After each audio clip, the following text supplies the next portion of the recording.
the last time I checked, that debt was close to 33 billion.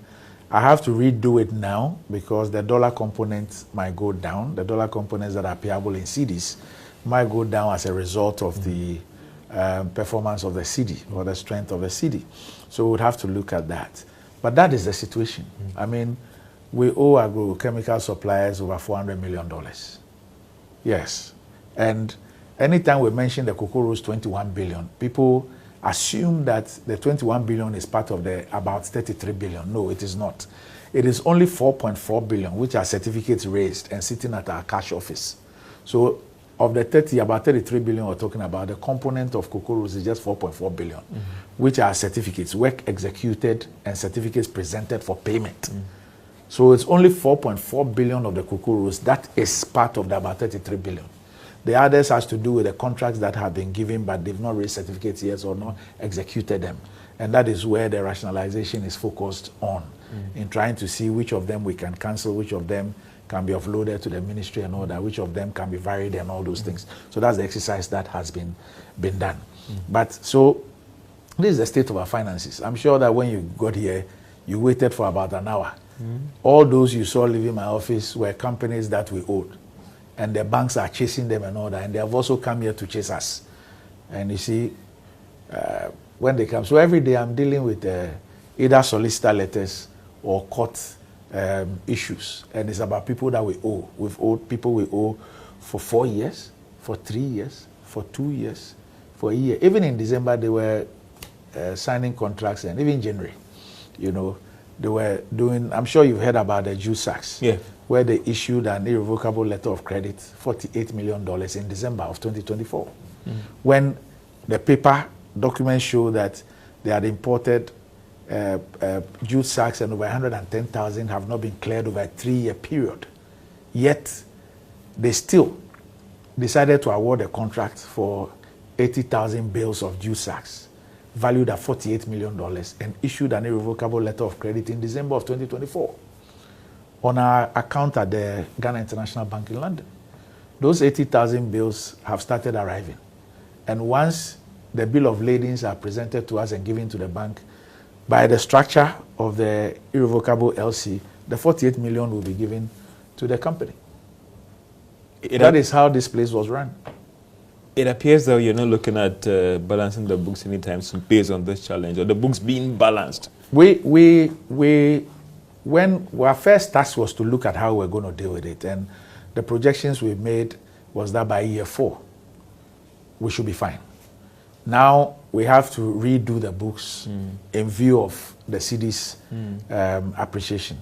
Yes, there's something happening with the LBCs, especially the indigenous ones, which has to do with the fact that we are not doing the syndicated loan. Yeah. Because you know the LBCs... And you do it this year, no, you do it next year? We are not doing 25, 26. Okay.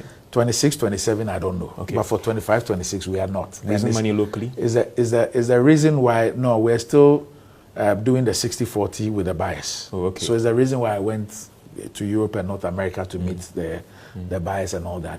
Now, under the syndicated loan, Cocoa Board creates what he calls the seed money. And this seed money is what is given to the LBCs to go and purchase the bean. But 24, 25, no syndicated loan, so no seed fund. What we've realized is that although it is saving Cocoa Board in terms of the financing cost, and mind you, because of where the prices are today, if we were to go for a syndicated loan, Cocoa Board will be looking at maybe 3 billion or 3.5 billion. And because of the nature of our finances, you even have banks asking for 8% to 10% on the dollar. You understand what I'm saying? So now the indigenous LBCs are unable to operate because there's no seed money. You know, so one of the things we've done is to engage the central bank. And they asked for a follow-up letter. I've done that. Because what I then told the central bank when we engaged them was that, look, you have the cash reserve ratio, where all the banks put 25% of their deposits at the central bank. It sits there idle, not doing anything. Now we have a critical industry, the indigenous LBCs dying off. Can we look at apportioning 2% or 3% of this cash reserve ratio just to support indigenous banks? indigenous LBCs. And we can restrict it to cocoa purchases, just to ensure that the banks also don't go using it for angwa and tin tomatoes and all those things. So this is one of the discussions that we had with the central bank, and we believe that if there's a positive response, it will be able to help, especially the indigenous LBCs. Otherwise, if we continue with this financing model, I fear. A lot of things about the public sector and how when you're in the private sector, things were moving very smooth, and the transition to the public space. I mean, how would you describe the experience, Doc? Well, I think that, first of all, Cocoa Board is a very huge organization. I mean, it's an organization that is key as far as the economy of this country is concerned. I consider it the most important as far as Ghana is concerned, because Ghana is actually cocoa and cocoa is Ghana. And it's an organization that also operates in 7 of the regions of Ghana. So we have 7 cocoa growing regions. And it has employees over 10,000, you know, and it requires a lot of critical decision making because of how crucial its operations are to the economy. And so, yes, I mean, it is not your everyday public sector organization. It also has its unique attributes because of its sheer size and its strategic role in the economy. So it's a place where you find a lot of experts, you find a lot of professionals, and the bureaucracy is also here, and you'd have to deal with all those things. Yeah. And as one would say that, Doc, how have you managed to manage it? Because again, I will still try to do the public sector and the private sector contrast, and you want things to move fast. You have come, you want the job done, and sometimes certain things have to go through certain procedures, you know, which in the private sector I could just get this and it's moving. I mean, how has it been for you? You know, sometimes the speed with which you get things done, you might not get it here, but you also need to recognize the fact that due process is also extremely important.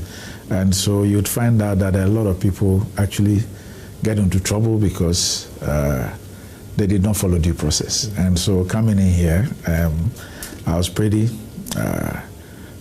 sure that there will be nothing like sidestepping the process, because you also need to then find ways of speeding things up.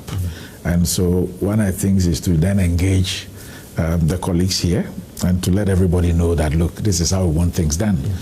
We need to ensure that the scrutiny is done and everything, but we ought to make sure that the turnaround time is quicker than it used to be. But due process is extremely important, and I do not think that I would circumvent that for speed. Has it made you so extra cautious that sometimes some would say Doc is too cautious? Why is Doc too cautious? Because of all those past stories that you heard about CEOs and the public sector, that you think that you are so careful, even when you're trying to sign a letter, you want to read from A to Z before you append your signature? You know, from where I have sat for close to 30 years, I have analyzed and dealt with many stories that has to do with due process, signing the wrong things and all that. So I am guided by those things, and I ensure that at least I see that it's gone through where it must go through. If I think that there's any clarification that is needed, I'll get the requisitely qualified persons to come in and try and explain them. So I try to do things as much as I can, and also to try and make sure that everything is in its right place. So I'm not in a hurry to sign. Let's look at the plan for this sector. And some would say that the private sector blood is in you, and knowing what is already here. One would want to find out from Doc that what is your plan for this sector that really some would describe as one of the critical backbones of the Ghanaian economy? Well, I guess our job is cut. I mean, fortunately, I have my board in place, and if you look at the composition of the board, you would find extremely knowledgeable and experienced people, and people also play strategic roles in other facets of the Ghanaian economy. And so I'm blessed to have a very good board led by my chairman, Dr Forson, who is also an extremely experienced person. He's been a Minister of State, a cabinet minister. He's been a member of Parliament. I mean, he's seen it all. And so, I mean, having such a person leading the board, I mean, it's the least that you could ask for. I mean, he's chaired the board of the Ghana Ports and Harbours Authority before, a very large organization as well. So I'm privileged to have him and all the people on the board. The governor is on the board, the finance minister is on the board. You have members of parliament, some from cocoa growing areas actually on the board. You have the farmers themselves represented on the board as well. The workers are represented. So I think that we have quite a superb blend as far as the board is concerned. So they are there, and I'm also on the board. So they're actually there to help shape the policy and strategic goals of the organization. And then I lead the team to then do the effective and efficient implementation of these things. I mean, our job is cut out for us. Clearly, this is an industry and an organization that is in distress. We all know it's a highly or heavily indebted organization. There are a lot of issues as far as the finances are concerned, issues of decision-making with respect to procurement and all that. And so there's a need to find a strategy on how to deal with the debt. And two, find a strategy on how to bring value, especially to the Ghanaian cocoa farmer. And so that is what we're looking at. And also, most importantly, to put in place the strategies and also implement the things that will not make us go the way that this organization has gone over the last few years. Yes. So I get that the debt issue, value addition to the cocoa farmer, these are one of your two prime focus. Key things. Now, if you talk about debt, I mean, even at the national level, we've seen a debt restructuring program. Yes. I know Cocoa Board had its own share about that one. Some will say that it might be moving on just beyond that debt situation. What are some of the things that you also may have to take in the broader space of trying to restructure the institution and deal with the debt situation as well? Well, first of all, a part of the debt was part of the restructuring. As I speak with you, there's a 2 billion cedis cocoa bills due in August, September that we need to look for the money to pay, you know. And so you have a part of the debts that were structured. And then you also have an issue with respect to the cocoa roads that we all read that Cocoa Board had agreed as part of the IMF deal to do a rationalization of the cocoa roads in order to reduce the exposure, which then was about 21 billion to about 6.6 billion. Unfortunately, we took office only to find out that beyond the desktop analysis and putting it in an IMF document, nothing had been done to do this rationalization exercise. Fortunately, with the kind assistance and guidance of my friend and brother, the Honorable Minister for Roads, the Honorable Aboagye, we've been able to put together a joint team that has been able to do the rationalization exercise. So the next step is for us to meet, to finalize that, and then now engage the contractors. And we expect that once we're able to do that, that will also reduce the exposure from the 21 billion to about 7 billion. So that is what we are working on in terms of the exposure as far as road contracts are concerned.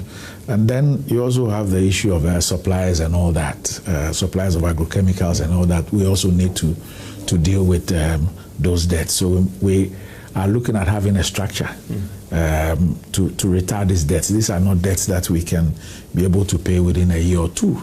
And so we're coming up with a plan. We actually have it, but I think at the first board meeting, the board will have to look at it, how we believe that we're going to structure this. There's a little hiccup with respect to this because our projections, our revenue projections, have taken a hit of about 30 to 35% as a result of the strength of the cedi. You know that we are an exports-driven organization. We do exports. So a stronger cedi also means less revenue for us. So, for example, when we did our forecast, our financial forecasting and the modeling, we used 15.5 because at that time it was about 16, but we used 15.5 to do this. And as we speak, it's about 10.2. So you have a little over 5 cedis shaved off $1. A little over 5 cedis shaved off $1. So if you're looking at perhaps maybe revenue or sales of about $4 billion for the next season, you are talking about a minimum of 20 billion cedis off, your projected revenue. Obviously, this would mean that you need to now take a second look at your projections again. Yes, there also is a flip side to it, and that is that your dollar-based debts that you